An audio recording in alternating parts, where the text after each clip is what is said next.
Good morning friends. तो ये है होलिका दहन का दिन। ये मटर रात में ही मैंने फुला दिया था चाट बनाने के लिए। तो होलिका दहन के दिन ही इसको बॉईल कर लेंगे। और ये उड़द दाल फुलौरा बनाने के लिए, दही बड़ा बनाने के लिए रात में अच्छे से फुला दिया था, तो सोख हो चुका है। ये सुबह मॉर्निंग का टाइम है, तो अच्छे से दोनों को धो लेंगे और दोनों आज बना लेंगे। तो होलिका दहन के दिन हमारे यहाँ बड़ी कढ़ी और फुलौरा बनता है। तो देखिए उड़द मैंने अच्छे से धो के पीस लिया है, खूब अच्छे से फेंट लिया है। थोड़ी देर सोख करने रख दिया था मैंने इसको, मतलब फेंटने के बाद में। और ये भी बॉयल मटर अच्छे से धो लिया है। तो इस बार मटर की चाट बनाएंगे, टिक्की चाट, होली के दिन शाम में। तो कढ़ाई चढ़ा दिया है मैंने। सबसे पहले फुलौरा बना लेंगे, दही बड़ा जिसको बोलिए, हमारे यहाँ फुलौरा बनाया जाता है।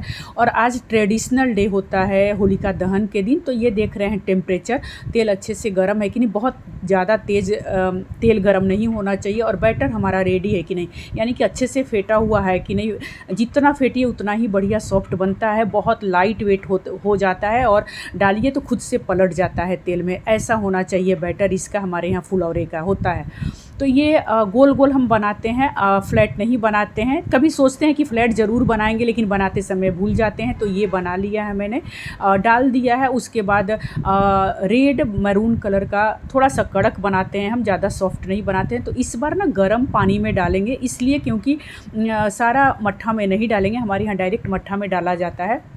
लेकिन इस बार मैंने सोचा, क्योंकि होलिका दहन के दिन हमारे यहाँ बनाया जाता है, तो मैंने सोचा कि हाफ़ मट्ठा में डालेंगे। और हाफ़ क्या है ना, गर्म पानी से निचोड़ करके ना एयर टाइट डब्बे में पैक करके फ्रिज में रख देंगे, होली के दिन शाम के लिए दही बड़ा रेडी करने के लिए गेस्ट आए तो इसलिए मैंने इस बार गर्म पानी में सारा डाला था। उसके बाद हाफ़ मट्ठा में डाला, हाफ़ रख दिया फ्रिज में निचोड़ करके। तो आप इजीली अगले दिन यूज कर सकते हैं इस दही बड़े को। आप फिर से गर्म पानी में थोड़ा डाल दीजिए तो सॉफ्ट रह जाते हैं। अगर आप मट्ठा वाला फ्रिज में रख दीजिए ना, तो वो फिर सॉफ्ट नहीं हो पाते हैं दोबारा से।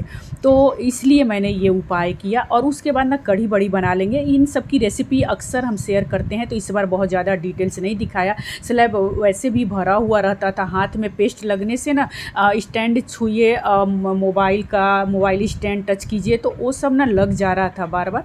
तो जिसमें उड़द का पेस्ट था उसी में मैंने बेसन फेंट लिया अच्छे से, नमक, हल्दी पाउडर और लाल मिर्च पाउडर डाल दिया है। बहुत बार दिखाया है। और ये देखिए गोल गोल अच्छे से, एक हाथ में ना स्टैंड था मोबाइल वाला, इसीलिए ठीक से नहीं कर पाए।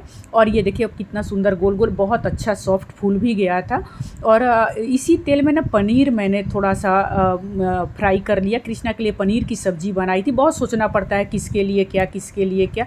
और कढ़ी रेडी थी हमारी, तो बड़ी मैंने डाल दिया है। थोड़ी देर पका लेंगे और ये भी रेडी हो जाएगा। तो ये होलिका दहन का ब्लॉग था, बस इससे ज़्यादा कुछ और नहीं शूट किए। रेसिपी ब्लॉग डालने पे आप लोग देखते नहीं है, व्यूज़ बहुत कम आता है। खैर कोई नहीं। तो कढ़ी बड़ी फुलौरा आज का हमारा ट्रेडिशनल ऑथेंटिक रेसिपी आज बनता ही बनता है। और ये मटर, नमक, हल्दी पाउडर और थोड़ा सा मीठा सोडा डाल करके 2 से 3 सीटी लगाएंगे, इससे ज़्यादा नहीं। अगर कम रखिए, नहीं पकता है तो दोबारा सीटी लगा लीजिए। लेकिन ज़्यादा लगाने से क्या होता है ना कि फिर छिलके उतर जाते हैं, तो मज़ा नहीं आता छोले में, चाट बनाने में। तो ये ना फिर होली के दिन का है ये ब्लॉग। टिक्की आज आलू बॉयल किया, सुबह सुबह टिक्की बना रहे हैं। पूड़ी बना लिया है मैंने, आलू कटहल की सब्ज़ी बनाई है। क्लब में हमारे यहाँ सब कुछ मिलता है, लेकिन फेस्टिवल है तो घर में बनना ज़रूरी होता है, तो मेहनत डबल हो जाती है। एक तो रेडी होकर के जाना होता है क्लब, और ऊपर से ना घर में भी सारा चीज़ प्रिपेयर करना होता है। तो ये देखिए, और इनका सुबह का नाश्ता, ये लोग ड्यूटी जाते हैं, फिर उसके बाद आते हैं तो वो क्लब जाते हैं, तो ड्यूटी भी ज़रूरी है। तो ये दही, पूड़ी और आलू कटहल की सब्ज़ी, एप्पल, ये मैंने इनका नाश्ता सुबह सुबह रेडी कर दिया था। ये खा करके चले गए थे। तो ये शाम का टाइम है। तो आधा टिक्की तो मैंने सुबह में ही फ्राई कर लिया था, क्योंकि आते आते ना गेस्ट आने लगते हैं, तो तुरंत उसको फिर से फ्राई कर लिया और तुरंत दे दिया। फिर जैसे आते गए लोग वैसे वैसे फ्राई करते गए, तो ताज़ा ताज़ा बढ़िया रहता है। बहुत अच्छी टिक्की बनी थी, कुरकुरी। इसकी रेसिपी मैंने दिखाई नहीं, मैंने क्या क्या डाला था, टाइम ही नहीं और हो भी नहीं पाया। इतना हड़बड़ करना पड़ता है सब कुछ रेडी। शाम की तैयारी, सुबह जाइए तो सुबह तो बनाना ही पड़ता है। क्लब जाइए, वहाँ से आने के बाद पिछले ब्लॉग में दिखाया था कि वहाँ से आने के बाद नहा करके एक जगह जाना था, और यही ड्रेस मैंने पहना था। आए जहाँ गए थे वहाँ से, और मैंने सोचा चाय पिया। मैंने सोचा कि थोड़ी देर बाद चेंज करेंगे, लेकिन इतनी थकान लग रही थी ना कि मैंने चेंज ही नहीं किया। तब तक कृष्णा के फ्रेंड्स थे, सरोज साहब थे, आकृति थी, वो लोग आ गए, तो फिर मैंने छोड़ ही दिया। तो पुराने ड्रेस पे ही हमारी शाम वाली होली बीत गई। खैर कोई नहीं। तो ये लगा रहे हैं चाट। चाट बहुत अच्छी बनी थी, टिक्की बहुत अच्छी बनी थी।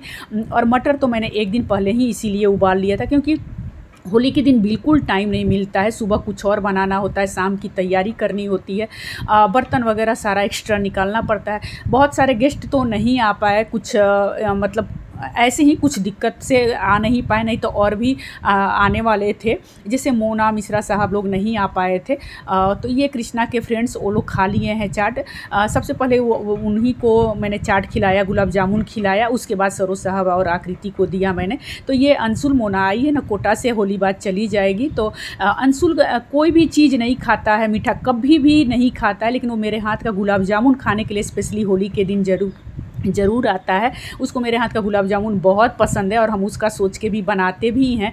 तो उसके फ्रेंड्स इनको और सरोज साहब को पैर छू के प्रणाम कर रहे हैं अभी रख करके। और वही उससे पूछ रहे हैं, सबका नाम पूछ रहे थे, क्योंकि बच्चे चेंज लगते हैं ना। एक साल पहले और एक साल बाद में बहुत अंतर हो जाता है, हाइट बढ़ जाती है, ग्रोथ हो जाता है उनका, तो भूल जाते हैं हम कौन किसका नाम है, कौन क्या है, कहाँ से है। तो वही सब बाहर जा कर के अबीर लगवा रहे हैं और प्रणाम कर रहा है सब, तो पूछ रहे हैं नाम वगैरह। तो अंशुल को मैंने पूछा और गुलाब जामुन खा लो, क्योंकि वो ना 4-5 मेरे हाथ का गुलाब जामुन खाता है। तो बोला आंटी कल फिर आते हैं। तो पूछते जा रहे हैं, वो लोग बताते जा रहा है। तो आकृति ने एक डॉगी पाली है, बाई बर्थ, उसको अपने घर में रखना, उसका बेड है, उसको नहलाना धुलाना सब कुछ करना। तो वो भी उसके साथ उसके ब्लॉक से मेरे घर के पास आ गया था, तो उसको उसने बिस्किट खाने को दिया था। तो इस तरह से होली के शाम वाला ब्लॉग थोड़ा शूट हुआ, बिजी रूटीन रहा। तो पुराने ड्रेस में ही हमारी होली बीत गई है। खैर कोई नहीं। असल में मैंने निकाला था, लेकिन चेंज करने का हो नहीं पाया। तो चलिए इस ब्लॉग का यहीं पे एंड करते हैं। उम्मीद है आपको ज़रूर पसंद आएगा। पसंद आए तो इसे लाइक शेयर और मेरे चैनल को सब्सक्राइब ज़रूर कर लीजिए, नए व्यूअर्स हैं तो। ये आकृति अब आराम से, उसी ने हेल्प किया मेरे को बच्चों को देने में, चाट वगैरह। सरोज साहब ये सब चाट खा रहे, गुजिया खा रहे हैं। हम पूछ रहे हैं कैसा बनाए, तो सभी अच्छा ही बोलेंगे। खैर अच्छा बना भी था, हम हंस रहे हैं कि कैमरे के सामने सर बोल रहे हैं आप। खैर कोई नहीं, चलो अब बढ़िया ही बना था। तो चलिए इस ब्लॉग का यहीं पे एंड करते हैं। आकृति का डॉगी खा रहा है बिस्किट। देखिए मज़े से उसको कैसे हम लोग भूखे रखते हैं, हम लोग खा रहे थे और उसको नहीं देते, ऐसे कैसे होता। तो उसने बिस्किट दे दिया था। तो इस तरह से हमारा शाम का होली बीता। Thank you.